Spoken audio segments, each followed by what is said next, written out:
అప్పుడప్పుడు మొబైల్ని ఇప్పుడు మీరు ఈ వీడియోని కూడా మొబైల్లోనే చూస్తున్నారు. అసలు ఈ మొబైల్ని పట్టుకొని చూడండి. ఇది ఒక మనిషి యొక్క ఆలోచన. ఎక్కడో ఒక పర్సన్ ఆలోచించాడు, ఈ సౌండ్ని ఆధారంగా చేసుకొని, ధ్వని తరంగాలను ఆధారంగా చేసుకొని ఎక్కడో ఉన్న వ్యక్తిని ఎక్కడో ఉన్న వ్యక్తితో మాట్లాడవచ్చు అని చెప్పేసి. ఇది కామన్లీ వాళ్ళు ఎవరైతే అది ఆలోచించారో ఆ విషయాన్ని వాళ్ళ ఫ్రెండ్కి చెప్పుంటే ఏమని ఉంటాడు?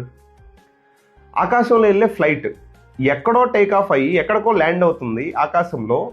మరి ఆ ఫ్లైట్ కనిపెట్టాలి అనే ఆలోచన వచ్చినప్పుడు అది వాళ్ళ ఫ్రెండ్కి చెప్పినప్పుడు వాళ్ళ ఫ్రెండ్స్ ఏమని ఉంటారు? సొసైటీ ఏమని ఉంటుంది? వాళ్ళ పేరెంట్స్ ఏమని ఉంటారు? డెఫినెట్లీ ఇంపాసిబుల్ అని ఉంటారు కదా. ఈరోజు నా చేతిలో లైక్ ఎగ్జాంపుల్ ఈ బ్లూటూత్, వైర్లెస్ బ్లూటూత్. ఈ వైర్లెస్ బ్లూటూత్ గురించి ఆలోచించినప్పుడు, లేదనుకుంటే ఈ పవర్ బ్యాంక్, ఈ ఎనర్జీని సేవ్ చేసి దీని నుంచి ఛార్జ్ చేయవచ్చు, లైక్ వైర్లెస్ రిమోట్. ఇలా చూసుకుంటే ఈ ప్రపంచంలో ప్రతి విషయాన్ని అది ఇన్నోవేటివ్గా క్రియేట్ చేశారు ఎవరో ఒకరు. అది లేనప్పుడు అది ఒక మిరాకిలే, రైట్? సో ఫ్రెండ్స్, నేను ఈ విషయాలు మీకు ఎందుకు మాట్లాడుతున్నా అంటే, ఈ ప్రపంచంలో ఎవరికి కూడా సాధ్యం కాని విషయాలను ఎవరైనా మాట్లాడినప్పుడు చూడండి, అసలు ఒక రోజుకి 24 అవర్సే ఉంటాయని ఎవరు చెప్పారు? అసలు ఎలా తెలిసింది ఇది? 24 అవర్స్కి 12 అవర్స్ది మన వాచ్ని ఎలా క్రియేట్ చేశారు అసలు? ఇవన్నీ మ్యాజిక్సే కదా. డెఫినెట్లీ ఇవన్నీ మ్యాజిక్సే. వీటన్నిటిని ఎవరు ఆలోచించారు? ఒక మనిషే కదా. క్రియేట్ చేసింది ఎవరు? ఒక మనిషే. మరి ఇప్పుడు క్వశ్చన్ ఏంటంటే, మనం ఎవరు? మనం కూడా మనుషులమే కదా.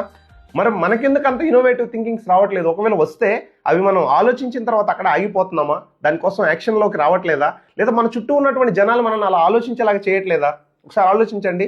నేను ఎక్కువగా తరచూ ఇదే ఆలోచిస్తూ ఉంటాను. మన లైఫ్లో మనందరం కూడా ఇన్నోవేటివ్గా ఆలోచిస్తుంటాం. మనందరిలో ఒక సైంటిస్ట్ ఉన్నాడు డెఫినెట్లీ. కానీ మనం ఆ ఆలోచనల్ని లాంగ్ టైంలో క్యారీ చేయకుండా, యాక్షన్స్ మోడ్లోకి తీసుకురానియకుండా అక్కడే వదిలేస్తున్నాం. ఒక కామన్ మ్యాన్ 1 డేకి 7,000 వేరు ఆలోచనలు చేస్తాడంట.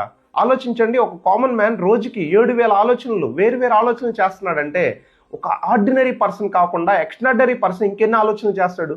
మీరు కూడా ప్రతిరోజు ఎన్ని ఆలోచనలు చేస్తారు? వాటిల్లో మీకు పనికొచ్చేటివన్నీ, పనికి రానివేంటి? పనికి రాని ఆలోచనలు ఎందుకు మనం అంతసేపు చేస్తా ఉన్నాం? వీటన్నిటిని మనం అబ్జర్వ్ చేస్తే జీవితంలో గొప్పవాడు అవడానికి పెద్దగా ఏదో మ్యాజిక్లు జరగాల్సిన అవసరం లేదు. ఒక్క ఆలోచన పైన స్ట్రాంగ్గా డిపెండ్ అయ్యి కన్సిస్టెంట్గా డెడికేషన్తో దాని మీద వర్క్ చేస్తే డెఫినెట్లీ మనం కూడా ఒక పెద్ద స్థాయికి ఎదగొచ్చు అని చెప్పేసి దీని ద్వారా మనకు ప్రూవ్ అవుతుంది. ఈ ప్రపంచంలో ఎన్ని ఇన్నోవేషన్స్ జరిగాయో, ఎన్ని క్రియేటివిటీస్ ఉన్నాయో అవన్నిటిని కూడా ఒక మనిషే చేశాడు.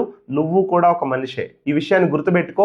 నేనేం చేయగలను అని ఒక ప్రశాంతంగా 5 నిమిషాలు కూర్చొని ఆలోచించావంటే ఏం చేయగలరో మీ దగ్గర ఒక క్లారిటీ, ఒక పాయింట్ వస్తుంది. ఆ పాయింట్ని పిన్ చేయండి, దాని మీద పని చేయండి. 100% అనుకున్నటువంటి ఏ పొజిషన్లో అయితే నువ్వు ఉన్నావు, ప్రజెంట్ ఏ ప్లాట్ఫామ్ మీద ఉన్నావు, ఆ ప్లాట్ఫామ్ మీద డెఫినెట్లీ నువ్వు ఒక మాస్టర్ అవ్వచ్చు.